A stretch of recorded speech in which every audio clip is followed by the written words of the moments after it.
arte brooding na tur siam zo ta light kan fit zo to hiền hiền khó chọc vẽ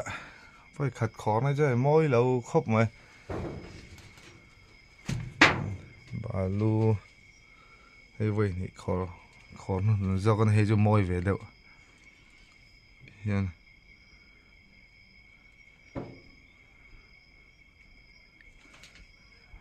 cái đó này arte đã chết mà bạc ta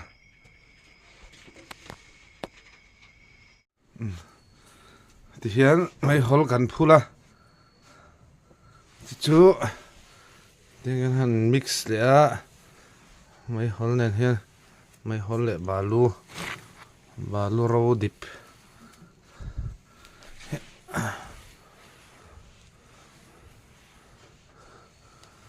mấy hol đã tel hian ek aroma hi phul zunga thì hiền này kia nè hay shik na gan siam chop ve ne thì hiền ek kha ek huna han thì hiền gan langa thì gan siam ai don ne ek azong ha gan payanga ek ro manan mai hol so trăng khop mai thì nó ra arte kar le kan man to dona inan vetan sang veta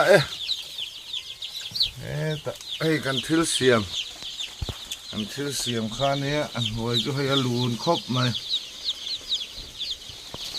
chon so lam bo so an hoi chu lun thei khop mai trăng cai viếng mày mình hồi chân đủ khóc mày hay giờ thum sông nga paruk brown layer giờ ina lụt về chia cái mình hối tiền cái mình hối cần thiếu xiềng nổi hi ăn lùn khóc mày